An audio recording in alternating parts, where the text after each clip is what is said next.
Bruno, put the cards down, right now!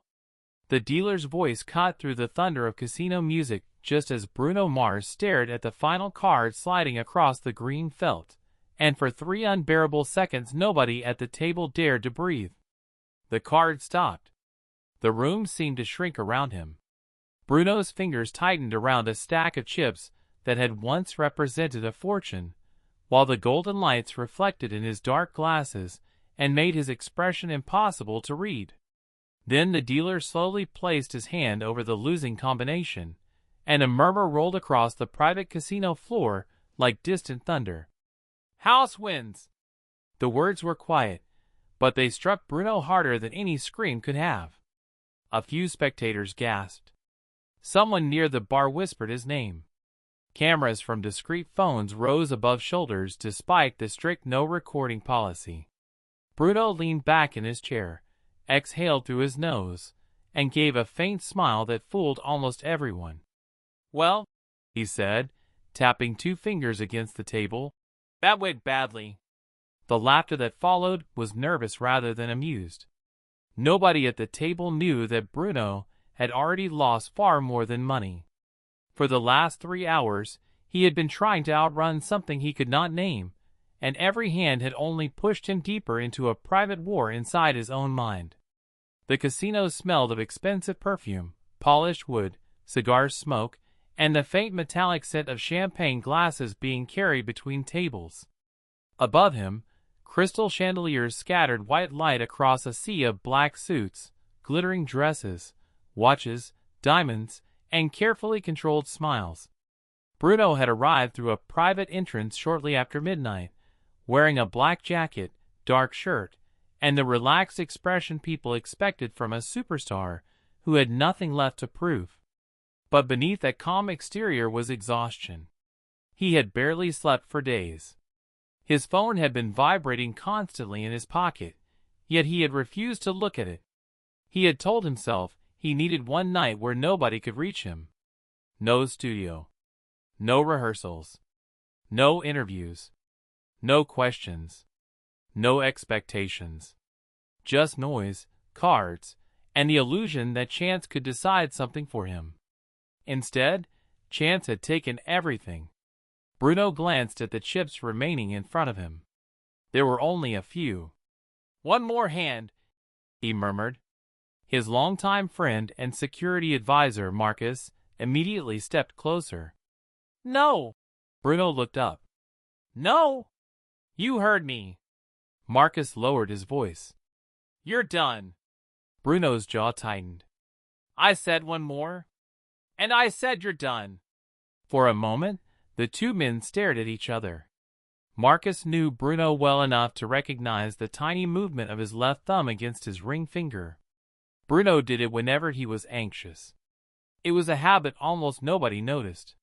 He had been doing it since he was young, especially before performances, difficult conversations, or decisions he regretted later. Tonight, the movement had become almost constant. Bruno looked away. "I'm not chasing the money." Marcus frowned. "Then what are you chasing?" Bruno did not answer. That silence said more than words could. Across the room, a woman in a silver dress watched him from beside a marble column. She had recognized him the moment he entered. She had watched the first loss, then the second, then the third. She had seen the way his smile slowly disappear. But she had not approached him. Not yet. Bruno pushed the remaining chips toward the dealer. "Last hand." Marcus grabbed his wrist. "Bruno." Bruno gently pulled free. "Trust me." "That's exactly what I'm worried about." The dealer dealt 2 cards. Bruno looked at them. His eyes narrowed. The table went silent. Another card. Then another. The tension became unbearable. Bruno's breathing slowed. For one brief moment, hope returned to his face. He had a chance. A real chance. He placed another chip forward. "Stay," he whispered. The dealer revealed the final card. Bruno froze. His eyes moved from the card to the dealer, then to his own hand. The color seemed to drain from his face. The room erupted in whispers. He had lost. Again. This time, there was no smile. Bruno lowered his head and rubbed both hands over his face. Marcus stepped forward immediately, but Bruno raised one palm. "Don't!" His voice was barely audible. "Just don't!" The dealer began collecting the chips. Bruno stared at the empty space where his fortune had been moments earlier. It was not the money that frightened him. Money could be replaced. What frightened him was what the losses represented. He had promised himself that if he could win tonight, he would finally make a decision he had been avoiding for months. Now that possibility had vanished. He stood slowly. The room seemed to tilt for a second. Marcus caught his shoulder. "You okay?"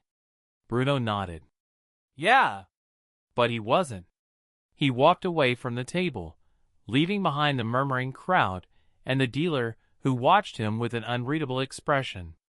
Bruno entered a quiet corridor lined with dark wood and gold-framed paintings. The music from the main floor became distant. His shoulders dropped. For the first time that night, he looked less like Bruno Mars, the performer capable of commanding tens of thousands of people, and more like a tired man who had forgotten how to ask for help. He pulled his phone from his pocket. 37 missed notifications. He stared at the screen. One name appeared repeatedly. Jessica. His thumb hovered over it. He did not call. He locked the phone again. "Coward!" he whispered to himself. Then he heard footsteps behind him. Slow. Calm. Familiar. Bruno closed his eyes. He knew that sound. He turned around. Jessica Caban stood at the end of the corridor. She wore a simple black dress, her hair falling naturally over one shoulder, and an expression that was neither angry nor surprised. She looked directly at him. For several seconds, neither spoke. Bruno's face changed instantly. The tension in his shoulders became visible. "Jessica?" She walked toward him without answering. Marcus, who had followed Bruno into the corridor, stopped several steps away. Even he seemed stunned. Jessica finally stood in front of Bruno. "How much?" Bruno looked down. "What? How much did you lose?" Bruno tried to smile. "It's not important." Jessica's eyes hardened. "Then why are your hands shaking?" Bruno looked at his hands. They were trembling. He quickly placed them inside his jacket pockets. "I'm fine." Jessica shook her head. "You've never been good at lying to me." The words landed softly, but Bruno looked away. She stepped closer. "You didn't come here to gamble." Bruno said nothing. "You came here because you were angry." Still nothing. "And because you thought losing money would hurt less than admitting what you're actually afraid of." Bruno finally looked at her. His eyes were tired. "You don't know what you're talking about." Jessica's expression softened. "I know you." The corridor suddenly felt smaller. Bruno swallowed. "You shouldn't be here. Neither should you." He looked toward the casino floor. "I needed somewhere quiet." Jessica almost laughed. "A casino is quiet?" Bruno gave a weak smile. "You know what I mean." She did. She always did. For years, their relationship had survived distance, pressure, rumors, cameras, career changes, and long periods when neither knew how to explain what they were feeling. But there was something different in Jessica's eyes tonight. She was not there to argue. She was there because she had discovered something. Bruno sensed it immediately. "Why did you come?" Jessica reached into her handbag and removed a small folded envelope. She held it between them. "Because someone gave me this." Bruno stared at it. "What's that?" "A message." "From who?" Jessica didn't answer. Instead, she placed the envelope in his hand. Bruno looked at the paper. His name was written across the front in black ink. Not Bruno Mars. not his stage name. The man stepped fully into the corridor, and Bruno felt an old memory slam into him with such force that for a moment the casino lights seemed to blur. "Ethan?" Bruno whispered. The man nodded once. He looked older than Bruno remembered, thinner around the face, with silver beginning to appear at his temples, but the scar above his eyebrow was unmistakable. Jessica watched the exchange carefully. She had never met Ethan before, yet the way Bruno looked at him told her that this was not a stranger. "You know him," she said. Bruno didn't answer immediately. Ethan closed the door behind him and lowered his voice. "We don't have much time." Marcus stepped forward. "Start explaining." Ethan glanced at him. "If I wanted to hurt Bruno, I wouldn't have walked into a locked corridor unarmed." Marcus didn't move. "That's not an answer." "It's the only one you're getting until we leave this building." Bruno stared at Ethan. "You disappeared." "I had to." "You disappeared for 6 years." Ethan's jaw tightened. "And you were safer because of it." Bruno laughed bitterly. "Safer? You left without a word. Because the people I was investigating were watching everyone around you." Jessica stepped between the tension in their voices. "What exactly were you investigating?" Ethan looked at her, then at Bruno. "The person who has been moving pieces around Bruno's life without him knowing." Bruno's expression hardened. "What pieces?" "Your schedule. Your private meetings. Your financial decisions. Your travel plans." Ethan paused. "And tonight's game." Bruno's eyes narrowed. "You're saying someone arranged the casino?" "I'm saying someone wanted you here." Ethan reached into his jacket and pulled out his phone. He opened a photograph and showed it to Bruno. It was a picture of the casino floor taken from above. Bruno recognized himself at the table. Beside him sat the gray-suited man Jessica had described. But there was something else. In the reflection of a glass partition behind the table stood another figure. A man wearing a dark baseball cap. Bruno leaned closer. "Who is that?" Ethan answered quietly. "That's the person I've been trying to find." Jessica stared at the image. "Do you know his name?" "No. Then how do you know he's connected?" Ethan enlarged another photograph. This one showed the same man entering a hotel 3 weeks earlier. Another showed him leaving a recording studio. Another showed him standing near Bruno's car. "He's been following you for months." Bruno's stomach tightened. "Why didn't you tell me?" Ethan looked directly at him. "Because every time I tried, someone intercepted the information." Marcus folded his arms. "That's impossible." "Is it?" Ethan turned the phone toward him. "Look at the timestamps." Marcus studied the screen. His expression changed. Bruno noticed. "What?" Marcus didn't answer. "Marcus, some of these locations." He stopped. "What?" Bruno demanded. Marcus slowly looked up. "These aren't public locations." Silence filled the corridor.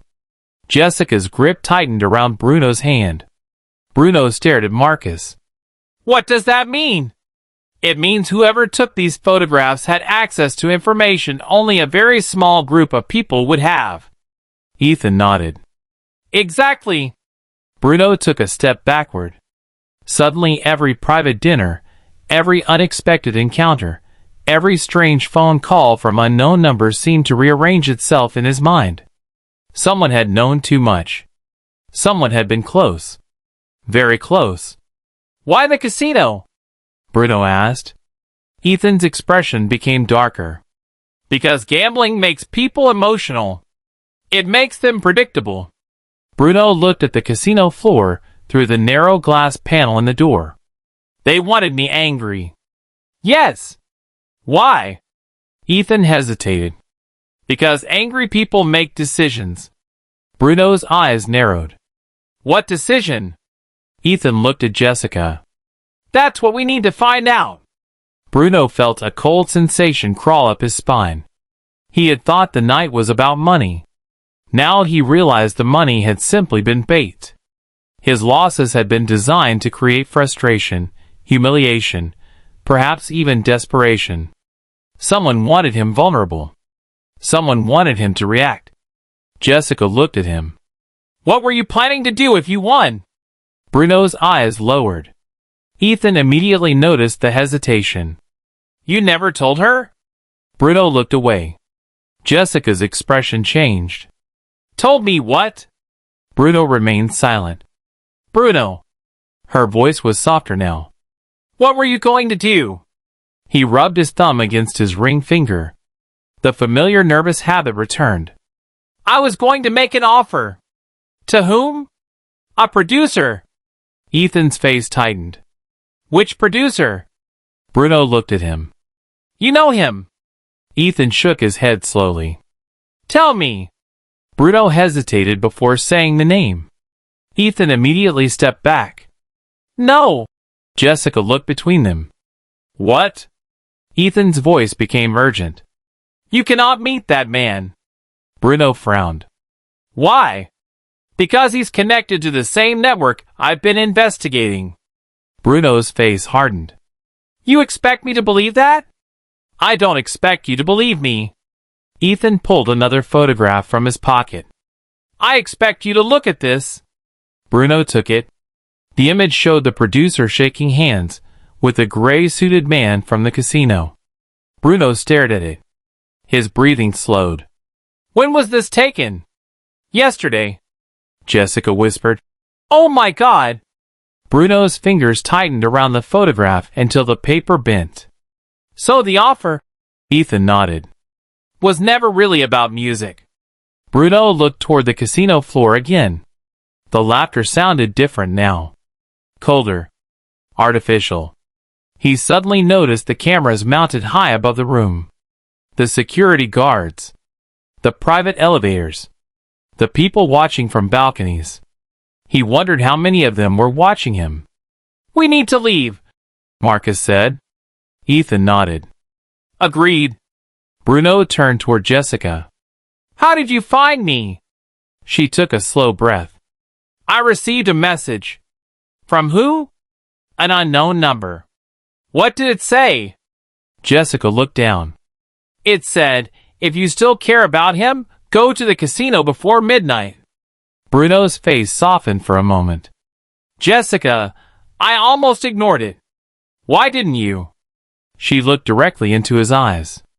"Because I knew you wouldn't call me." Bruno swallowed. "I wanted to." "I know." Her voice cracked slightly. "But you didn't." He looked away. For several seconds, nobody spoke. The tension between them was no longer about the casino. It was about every unanswered call, every argument that had ended without resolution, every time Bruno had convinced himself that protecting someone meant keeping them in the dark. Jessica stepped closer. "You don't have to carry everything alone." Bruno looked at her.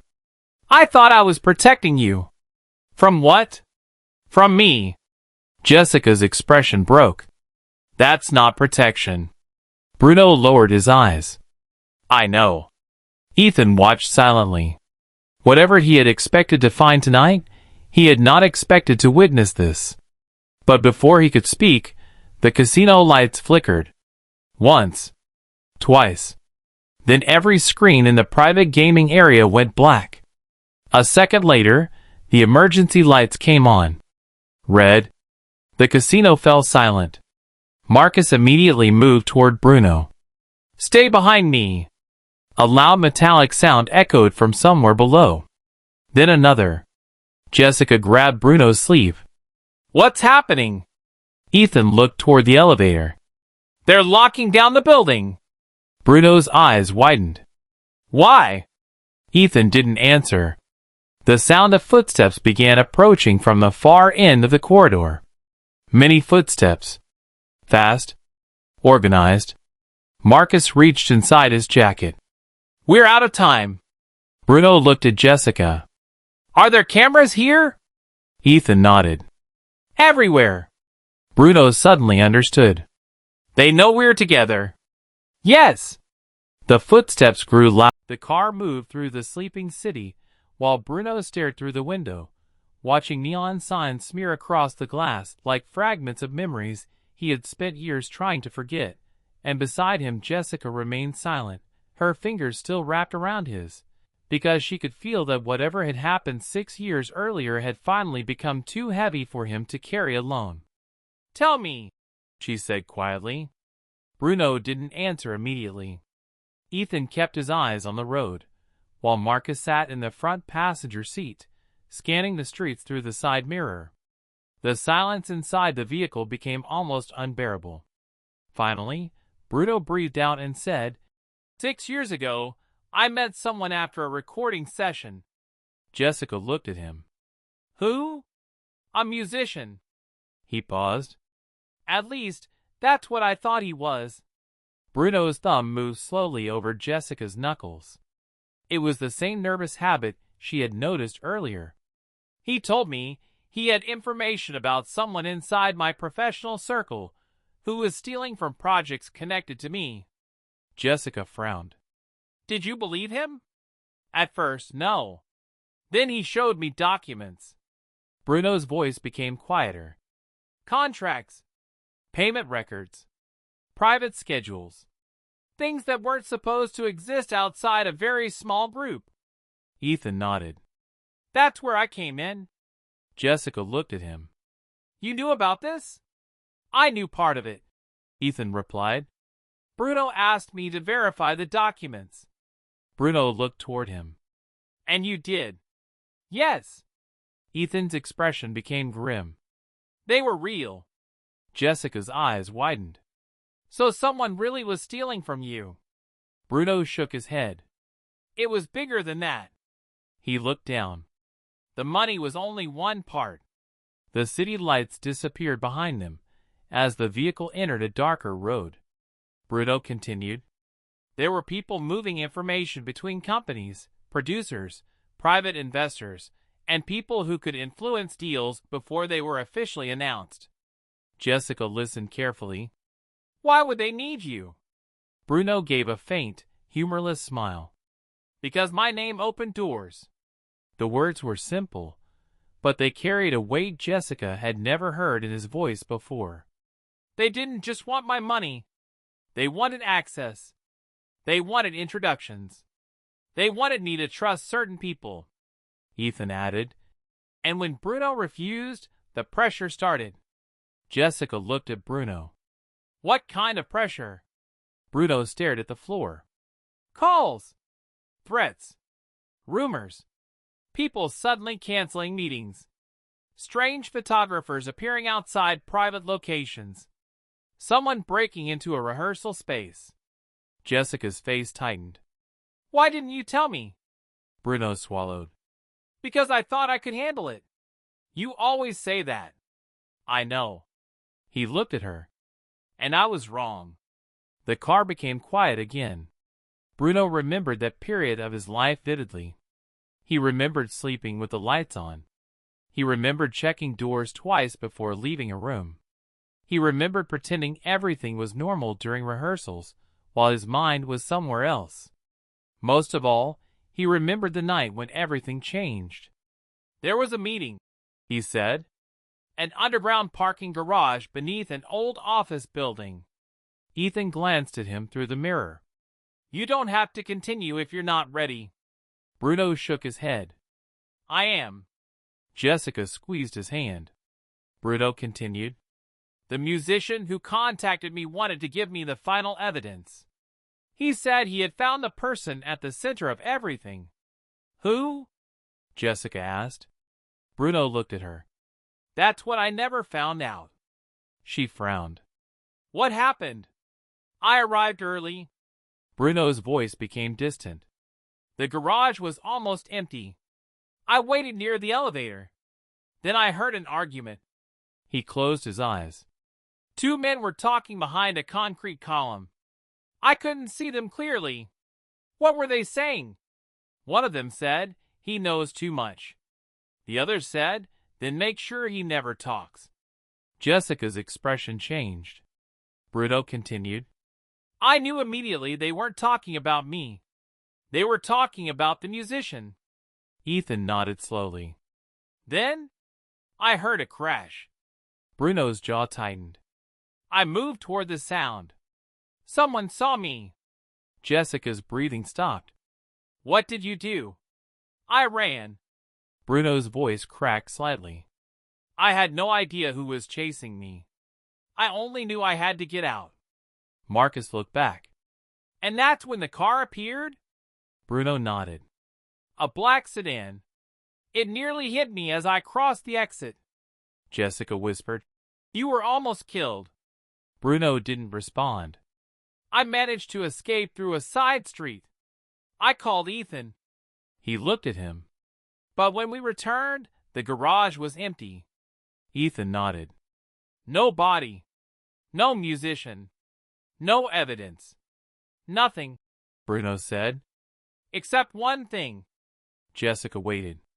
Bruno reached into his jacket and pulled out a small metal object. It was old, scratched, and barely larger than a coin. Jessica stared at it. What's that? The only thing I found at night. Ethan looked at it. You still have it? I never threw it away. Jessica examined the object. There was a tiny symbol engraved into its surface, a circle divided by 3 diagonal lines. What does that mean? I don't know. Bruno turned it over in his fingers. But tonight, I saw that symbol again. Jessica looked at him sharply. Where? On the casino table. She frowned.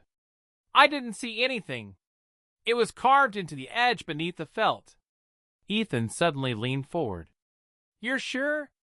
Yes. Ethan's face changed. Then it's the same group. Jessica looked between them. You know what the symbol means? Ethan hesitated. I know what people who use it call themselves. What? The Meridian Circle. Jessica frowned. What is that? Ethan answered slowly. A private network. Not officially an organization. No headquarters. No public membership. Just wealthy people, intermediaries, and professionals who exchange information and favors. Bruno looked at him. Why haven't I heard of them? Because people aren't supposed to hear about them. Marcus turned slightly. How powerful are they? Ethan's expression was grim. Powerful enough to make problems disappear. The car continued through the darkness. Jessica looked at Bruno. And they have been watching you for 6 years? Maybe, Bruno said. Or maybe they stopped watching and only came back when I started asking questions again. Ethan nodded. That's the important part. Bruno frowned. What do you mean? You said you were planning to meet that producer tonight. Yes. Why? Bruno hesitated. He offered me an opportunity. What opportunity? A partnership. Ethan shook his head. And you were going to sign it if you won enough money tonight? Bruno looked down. I needed the money to buy my way into the project. Jessica stared at him. You were going to gamble to finance a business deal? Bruno nodded reluctantly. I know how it sounds. It sounds like you were desperate. Bruno's eyes met hers. I was. Jessica softened. Why? He took a long breath. Because I thought if I could control one part of my future, maybe the rest would stop feeling so uncertain. Jessica looked away for a moment. She understood. Bruno had spent years building a career where every decision was public, every mistake magnified, and every emotion turned into speculation. Control had become his shield. Gambling had simply offered him a dangerous version of the same illusion. You weren't chasing money, Jessica said. You were chasing certainty. Bruno looked at her. Maybe. And when you couldn't get certainty, you kept playing. Yes. Until you lost everything. Bruno lowered his head. Yes. Jessica leaned against the seat. Then maybe losing tonight was the first honest thing that happened to you in a long time. Bruno looked at her, surprised. She gave him a faint smile. You finally couldn't buy your way out. The meeting began at 9 a.m., but Bruno Mars arrived at the hotel 20 minutes early, standing alone beneath a massive chandelier while pretending to study his phone, and only Jessica knew that the calm expression on his face concealed a storm of questions, memories, and fear. You don't have to do this, Jessica whispered through the discreet earpiece. Bruno glanced at his reflection in the polished marble wall. I know. Then why are you here? He smiled faintly. Because if someone thinks they control my choices, I want to know why. Jessica was watching from a private room 2 floors above, while Ethan and Marcus monitored the hotel's entrances from separate locations. The plan was simple. Bruno would attend a meeting with Adrian Vale, say nothing important, and allow Ethan's team to identify whoever was manipulating the situation. But simple plans had a habit of collapsing when secrets were involved. Bruno walked toward the elevator. The doors opened. He stepped inside. As the elevator climbed, he watched the numbers change above him. 9, 10, 11. His thumb touched his ring finger again. Jessica noticed through the tiny camera hidden inside his jacket. You're doing it again, she whispered. Bruno looked down. Doing what? Your finger. He smiled. You really notice everything. That's my job. I thought your job was telling me when I'm being an idiot. That's included. The elevator stopped. Bruno stepped onto the 12th floor. The hallway was silent. Soft classical music played through hidden speakers. He walked toward the conference room. The door was already open. Adrian Vale stood beside the window, holding a cup of coffee. He turned slowly. Bruno. Adrian. They shook hands. Adrian smiled. I wasn't sure you'd come. Bruno sat down. Neither was I. Adrian laughed. Still direct. Always. Adrian placed the coffee on the table. Would you like one? No, you used to take 2 sugars. Bruno looked at him. You remember that? I remember details. Bruno's expression tightened. So do I. Adrian sat opposite him. For several seconds, neither spoke. The city stretched behind the glass walls, enormous and bright under the morning sun. Adrian opened a folder. You came because of the partnership. Bruno nodded. Tell me about it. Adrian pushed several documents across the table. A private entertainment investment group is acquiring several production assets. They want you involved. Bruno glanced at the papers, but didn't touch them. Why me? Adrian smiled. Because you're Bruno Mars. That's not an answer. It's the only answer that matters. Bruno leaned back. Who are the investors? Adrian's smile disappeared for half a second. Private individuals. Names? Confidential. Then there's no deal. Adrian looked amused. You're more cautious than you used to be. Bruno looked directly at him. People change. Some people do. Adrian closed the folder. You know, 6 years ago, you were much more trusting. Bruno felt his stomach tighten. There it was. The past? He had mentioned it deliberately. You knew about that? Bruno asked. Adrian remained calm. Everyone in your industry remembers that period. I didn't tell many people. You'd be surprised how much people know. Bruno stared at him. Who told you? Adrian didn't answer. Instead, he stood and walked toward the window. Do you know what your biggest problem is? Bruno said nothing. You think everyone who smiles at you wants something from you. And you think that's not true? Adrian laughed softly. Sometimes paranoia looks remarkably similar to wisdom. Bruno's eyes narrowed. And sometimes manipulation looks like friendship. Adrian turned. Their eyes met. For a moment, the room felt frozen. Then Adrian said something that made Bruno's blood run cold. The musician from the garage survived. Bruno's face changed instantly. The earpiece in Jessica's ear carried every word. "What did you say?" Bruno whispered. Adrian sat down again. "I said the musician survived." Bruno leaned forward. "Where is he?" "I don't know." "You're lying." "Perhaps." Bruno's hands tightened beneath the table. "You knew him." Adrian looked at him. "I knew of him." "What happened that night?" Adrian's expression became unreadable. "You should ask yourself a different question.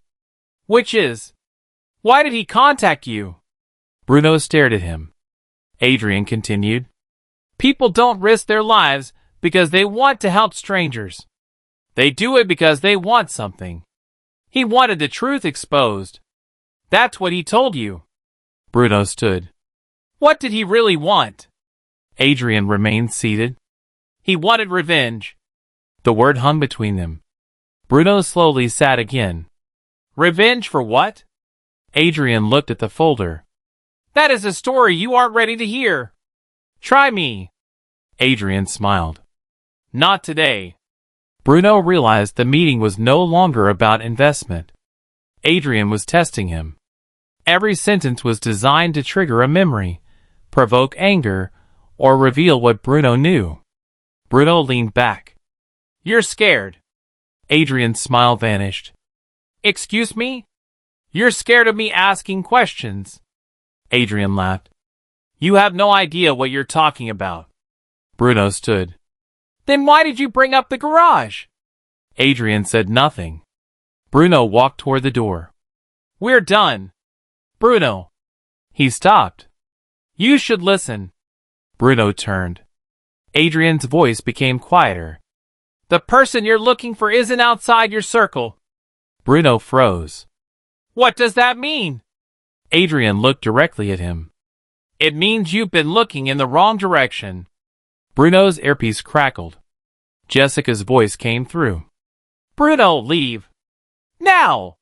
He didn't move. Adrian smiled. "She's listening, isn't she?" Bruno's heart dropped.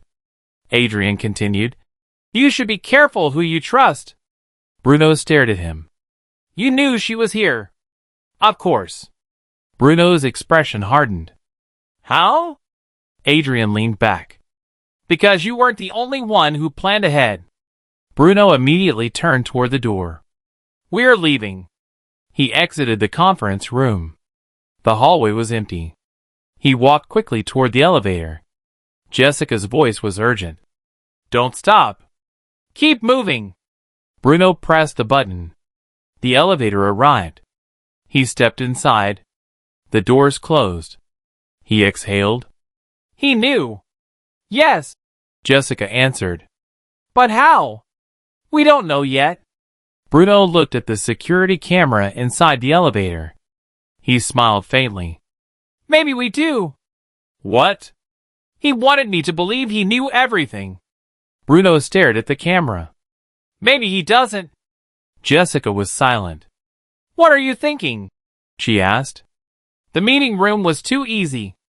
"Meaning?" "He gave me information he wanted me to have." "So?" "He wants me to chase the musician." Jessica paused. "And?" "The musician may be bait." Bruno looked at the floor indicator. "If I follow the trail, I may lead them exactly where they want me to go."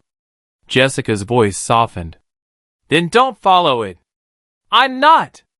The elevator doors opened. Bruno stepped out into the lobby. The morning crowd moved around him.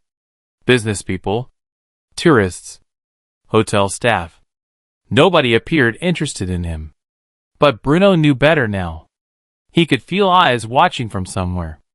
"Jessica," he whispered, "I need you to do something."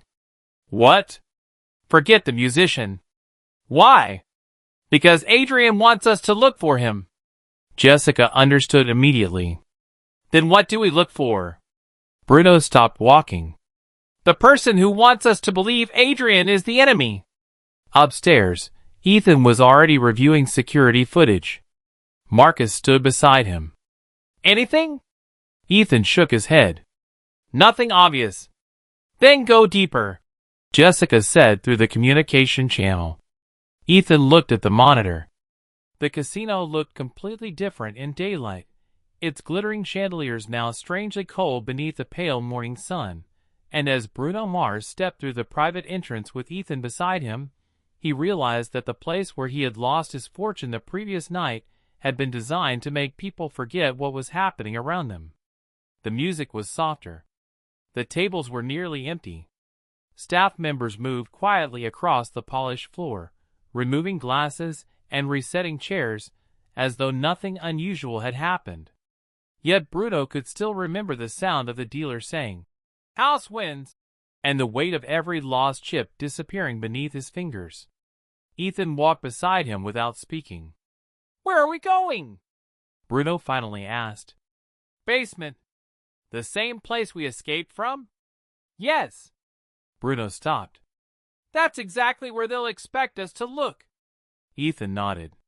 "Which is why we're not looking for what they want us to find." Bruno gave him a faint smile. "You're starting to sound like me. I've been waiting 6 years for you to become suspicious enough to listen." Bruno almost laughed. "Fair." They reached the private elevator. Ethan entered a code. The doors opened. Inside, the walls were covered with dark mirrored panels. Bruno caught his reflection and stared at himself for several seconds. He looked tired. His jacket was wrinkled from the previous night. His eyes were darker than usual. For the first time, he noticed how much exhaustion he had been carrying. "You should sleep," Ethan said. "After this." "You always say that. Because you're always awake when you shouldn't be."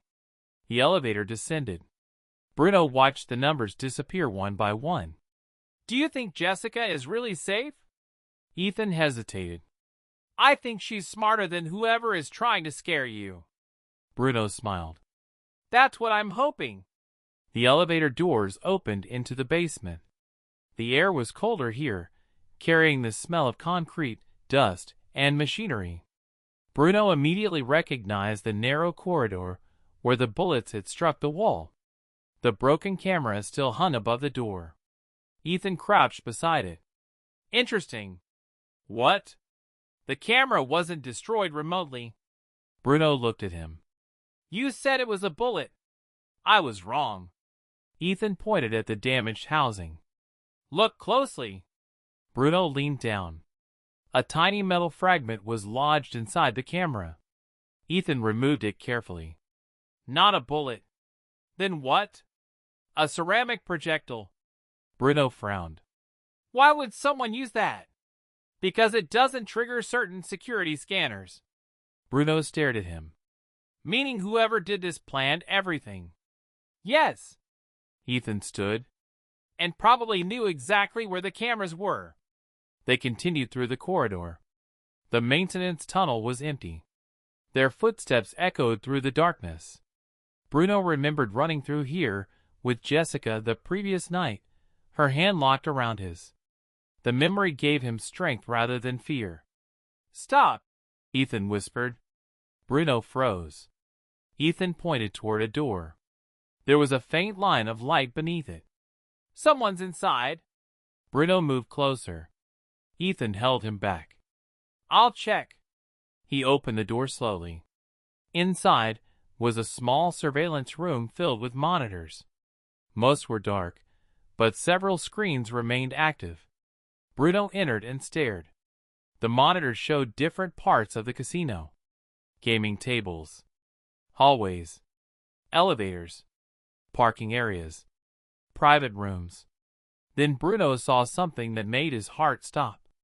One monitor showed Jessica. She was sitting in a chair in a dimly lit room. The same photograph from the mysterious message. Bruno stepped toward the screen. "That's Liv." Ethan nodded. "Yes." Bruno's voice became tense. "Find her." Ethan moved to the console. "I'm trying." Bruno looked around. "Whoever runs this room has been watching everyone." Ethan searched the system. "There are hundreds of feeds." "Can you trace the camera?" "Maybe." Bruno stared at Jessica's image. She looked calm. Her hands rested on the table. Her eyes were focused somewhere just outside the camera's frame. Bruno remembered her signal. 2 taps. Pause. 3 taps. Zoom in. Ethan did. Bruno watched carefully. Jessica moved her fingers against the table. 2 taps. Pause. 3 taps.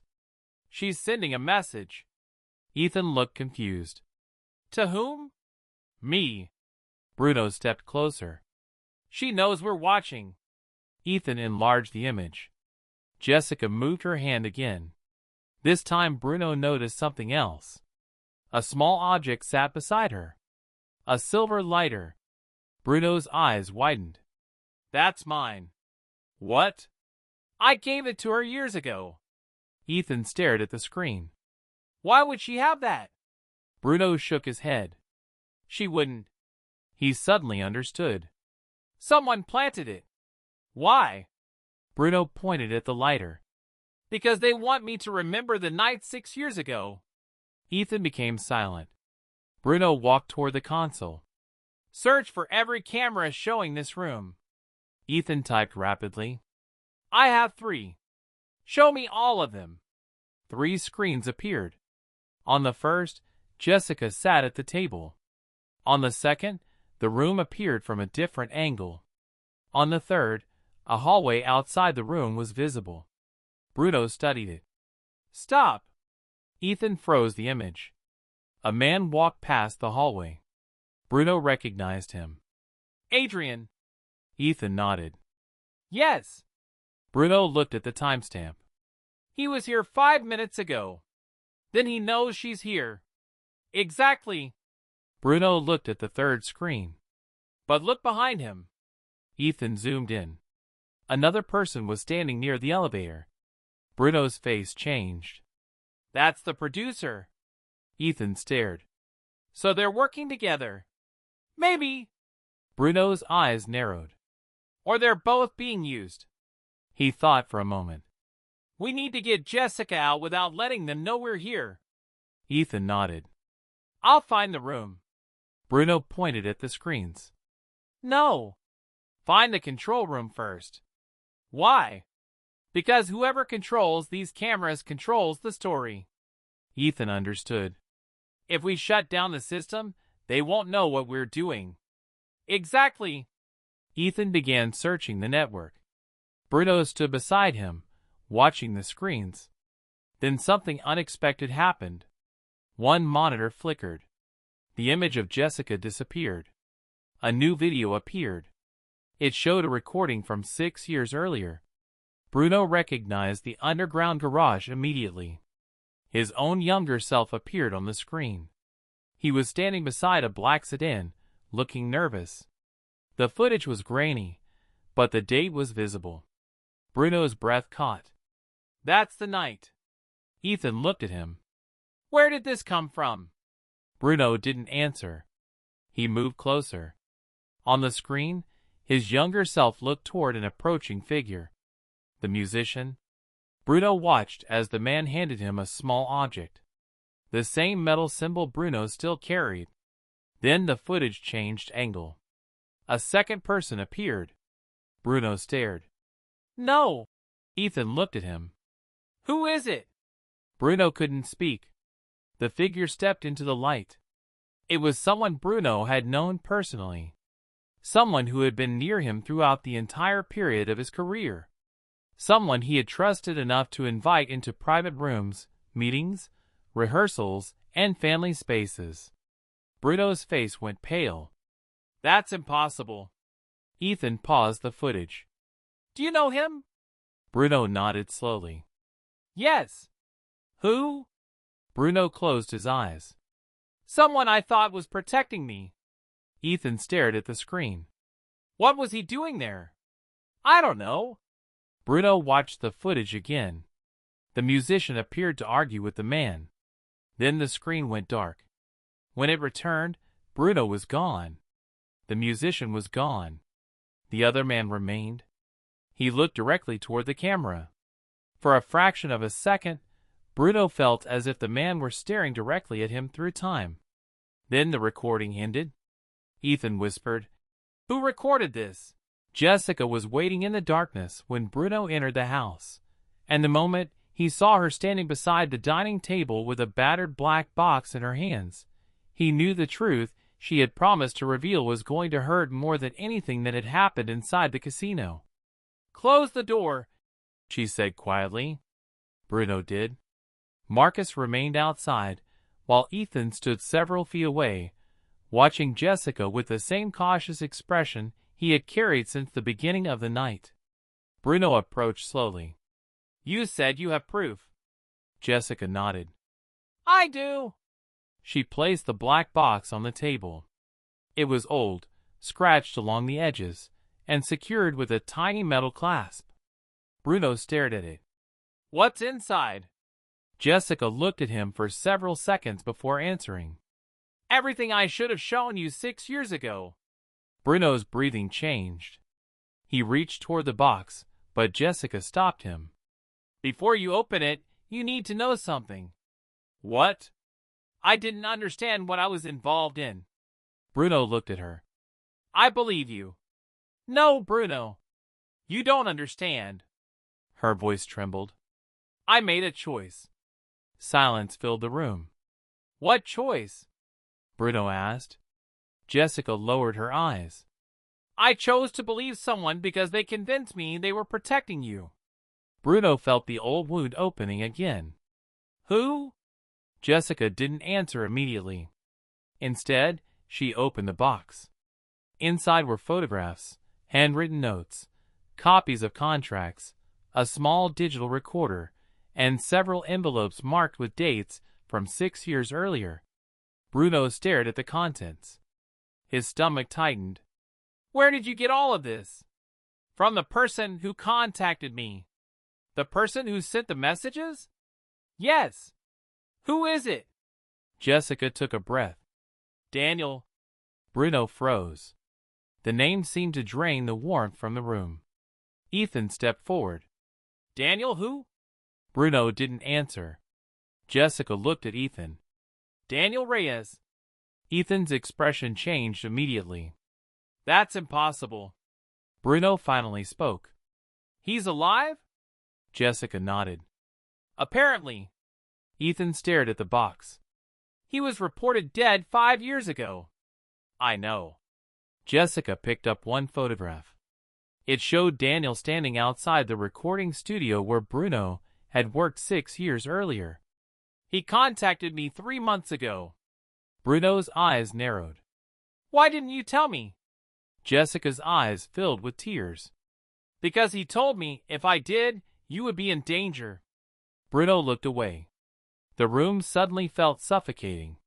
6 years of silence had been built on one sentence.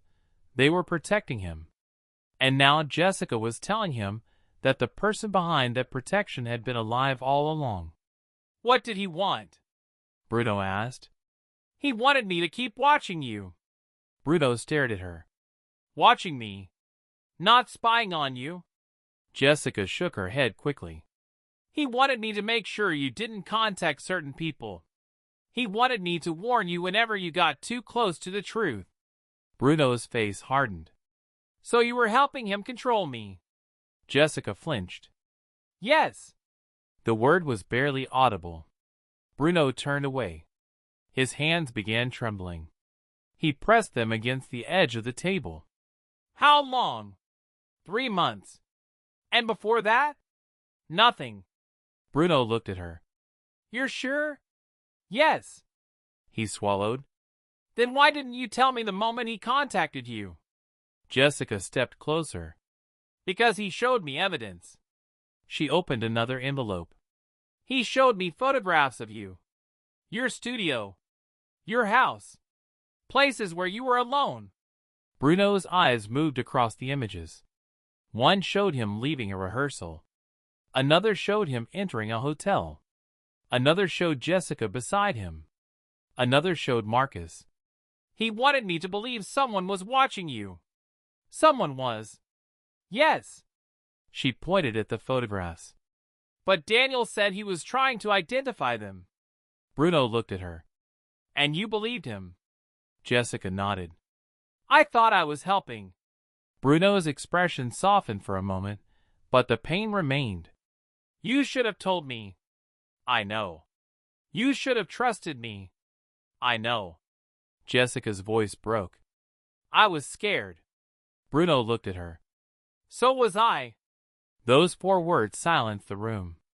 Jessica looked down, tears finally falling. I'm sorry. Bruno closed his eyes. He wanted to be angry. Part of him was furious. But another part understood exactly why she had been afraid. Fear had controlled him for years too. It had made him lie. It had made him gamble. It had made him isolate himself. It had made him believe that silence was strength. He reached for the box. What else is in here? Jessica wiped her eyes. Listen to the recorder. Bruno picked up the small device. When was this recorded? 6 years ago. He pressed play. Static filled the room. Then a man's voice emerged. Bruno recognized it immediately. Daniel. If you're hearing this, then I didn't make it out. Bruno's face went pale. Jessica looked at him. The recording continued. Bruno doesn't know the whole truth. Don't tell him until you're certain who is watching him. A pause. Then another voice. Bruno froze. He knew that voice too. The voice belonged to the person who had always told him everything was under control. The person who had comforted him after the garage incident. The person who had convinced him not to speak. The recording continued. You promised he would never find out. Daniel's voice was angry. I promised to keep him alive. The second voice answered. That's not the same thing. Bruno's hands tightened around the recorder. Jessica looked at him. Do you recognize the voice? Bruno nodded slowly. Yes. Ethan stepped closer. Who? Bruno didn't answer. The recording continued. If anything happens to me, the symbol will lead him to the truth. Daniel's voice became softer. And when he finds out who betrayed him, he will never forgive you. The second voice replied. He doesn't need to forgive me. He needs to survive. Then the recording ended. Silence. Bruno stared at the device. Play it again. Jessica did. The same words filled the room. Bruno listened carefully this time. Beneath the voices was a faint sound. A bell. 3 notes. Bruno's eyes widened. I know that sound. Ethan looked at him. Where? The old recording studio. Bruno looked toward the window. There was a bell near the service entrance. Ethan immediately pulled out his phone. I'll search the location. Bruno shook his head. No. Ethan stopped. Why? Because if the recording came from there, they may expect us to go. Jessica nodded. Then what do we do? Bruno looked at the box. We listened to everything first. He picked up another recorder. This one contained dozens of files. Dates. Times. Names. Meetings. Bruno opened the first file. A conversation between Daniel and another man. The second file mentioned a financial transfer. The third contained a warning about an upcoming contract. The fourth was a recording of Bruno himself speaking during a meeting 6 years ago. He looked shocked. I never knew they recorded that. Ethan's expression became grim. Someone had access to your private meetings. Bruno continued listening. Then one file made him stop. The timestamp was the night of the garage incident. Daniel's voice was frantic. He's here. Another voice answered. Who? Bruno. Then leave. I can't. You were told not to involve him. He deserves to know. A loud sound followed. Then footsteps. Then Daniel whispered, They're coming. The recording ended. Bruno stared at the device. Jessica's hand rested gently on his shoulder. I'm sorry. Bruno shook his head. Don't. He looked at her. You didn't create this, but I kept it from you. You were afraid. Yes. Bruno took a deep breath. So was I. The projector went dark, but Bruno remained frozen in front of the empty wall, staring at the place where the final image had disappeared as though the answer might somehow return if he waited long enough, while Jessica stood beside him with tears in her eyes, still trying to understand how a memory she had completely forgotten could suddenly become the key to everything that had happened over the past 6 years. Bruno, she whispered, I swear I don't remember that conversation. He turned toward her. I believe you. But I was there. I know. And Daniel gave me something. Apparently. Jessica pressed her hands against her temples. Why can't I remember? Ethan moved toward the projector. Because someone may have wanted you to forget. Bruno looked at him. You mean hypnosis? Not necessarily. Ethan pointed toward the old equipment beneath the projector. There are medications, stress techniques, trauma, even deliberate misinformation. Memory isn't a recording. It's vulnerable. Bruno stared at Jessica. Could someone have manipulated her? Ethan nodded. It's possible. Jessica stepped away from the screen. Then I need to know what happened. Bruno followed her. We'll find out. No. She turned toward him. Not we'll. Her voice was firm. I need to know what happened to me. Bruno nodded slowly. Then we'll find out together. Marcus remained near the door, watching the hallway. We should leave. Ethan agreed. Now! But before they could move, the old tape recorder clicked again. Daniel's voice returned. If you're still here, then you're probably wondering why Jessica doesn't remember. Everyone froze. Bruno turned toward the recorder. Daniel? The voice continued. There was a night when Jessica was given a choice. She could walk away from Bruno or help protect him. Jessica's eyes widened. What choice? Daniel answered through the recording. She chose to protect him. Bruno looked at her. What did you do? Jessica shook her head. I don't know. The recording continued. But the people behind the operation didn't want her to understand what she was protecting him from. A pause. So they gave her a story, Ethan whispered. A fabricated memory. Daniel continued. They told her the danger was temporary. They told her the person closest to Bruno was the only one who could keep him safe. Bruno's face hardened. That's the lie, Jessica whispered. Who told me?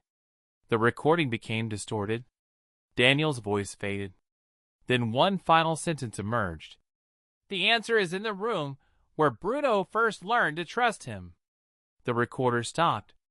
Silence filled the theater. Bruno looked at Ethan. Where? Ethan thought for a moment. A studio? Bruno shook his head. No. His eyes slowly widened.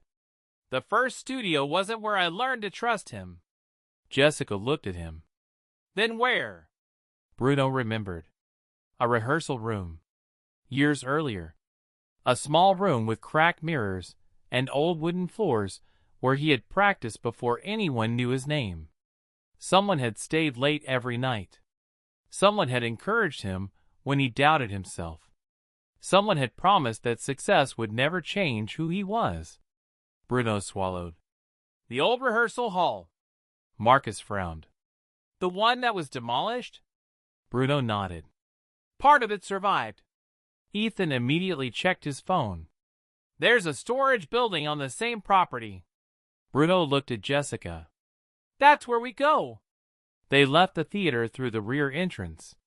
The morning had become afternoon, but the city felt strangely quiet. Bruno walked beside Jessica without speaking. She finally broke the silence. Are you scared of what we'll find? Bruno smiled with humor. Terrified. Me too. Good. Jessica looked at him. Good? It means we're not pretending anymore. She squeezed his hand. I don't want to pretend anymore. They reached the old rehearsal property, just before sunset. The building was surrounded by fencing and overgrown weeds. The original hall had been demolished years earlier, but a small storage structure remained at the back. Marcus forced the rusted door open. Dust filled the air. Old stage equipment was stacked against the walls. Bruno walked slowly through the darkness, memories returning with every step. He remembered his younger self practicing until his feet hurt. He remembered the smell of sweat, wood, and cheap coffee. He remembered one person sitting in the corner every night, watching him work. "This was where you told me I'd make it," Bruno whispered.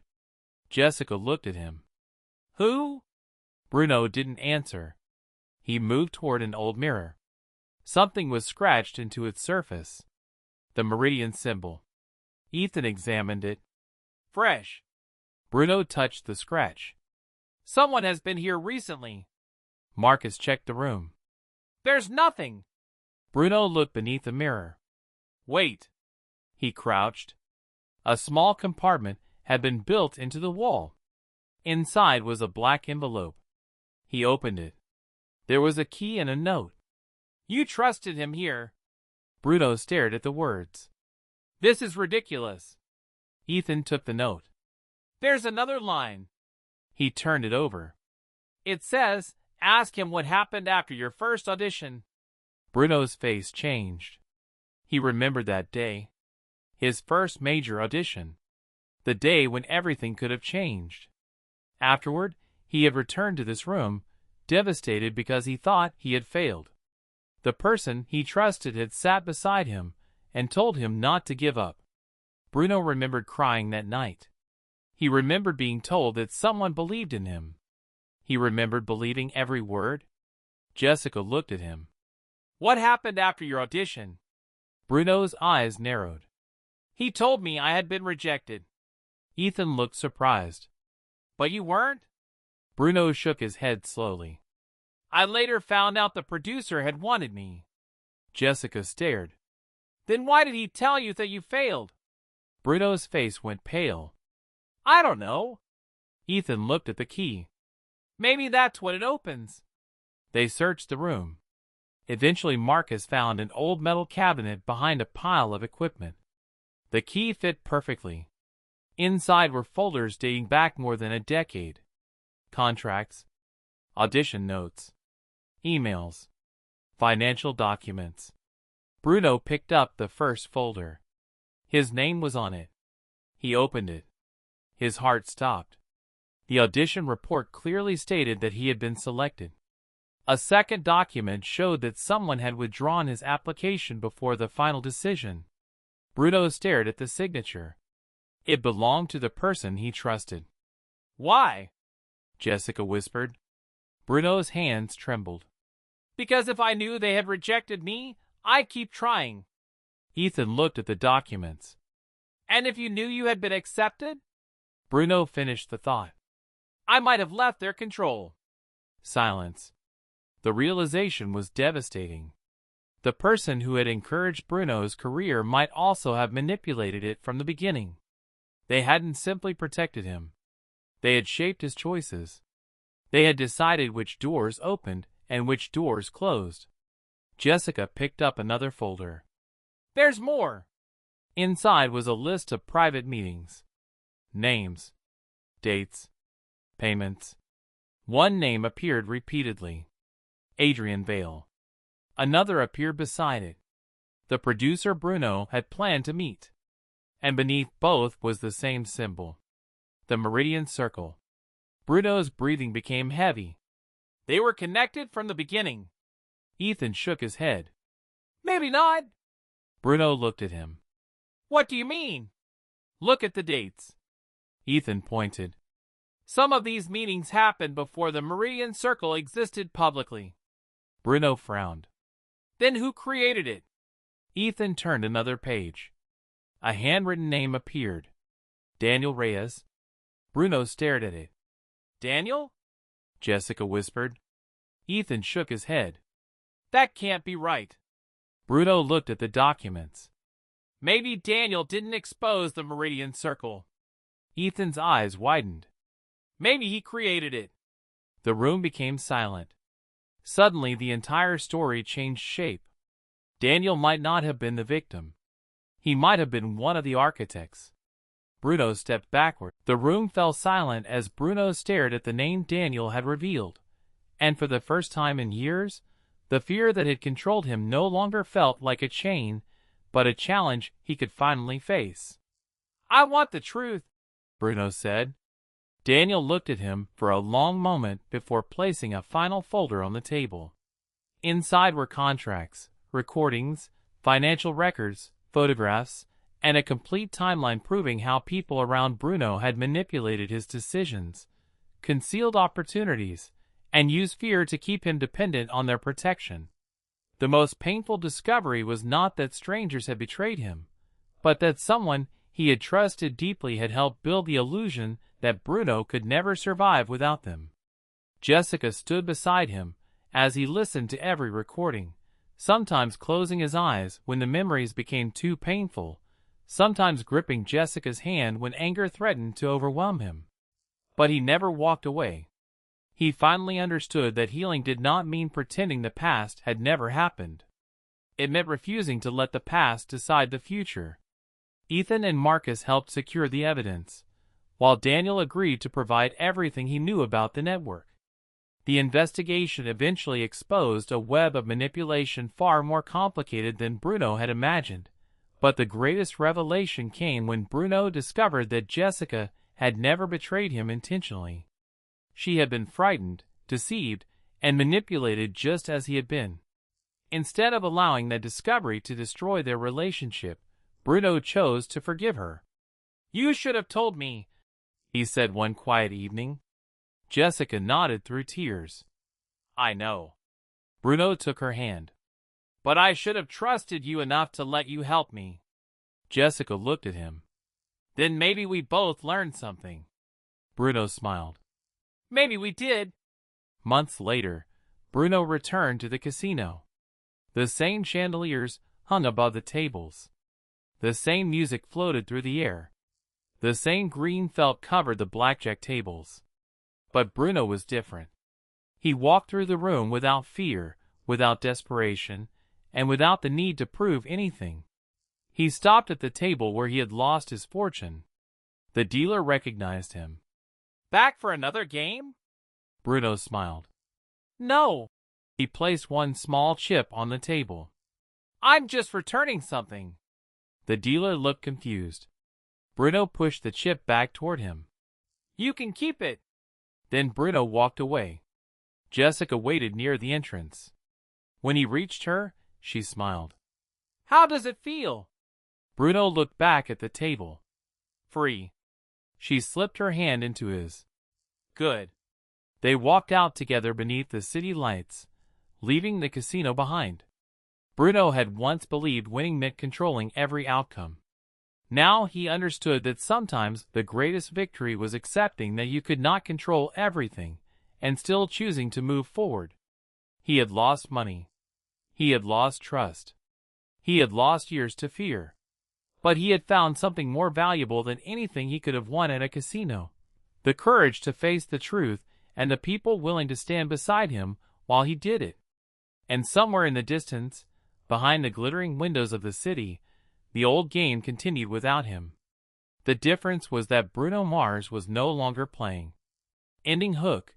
But just when Bruno believed the nightmare was finally over, Jessica received one last message from an unknown number, and this time there was no photograph, no warning, and no cryptic symbol, only 6 words that made her face turn pale.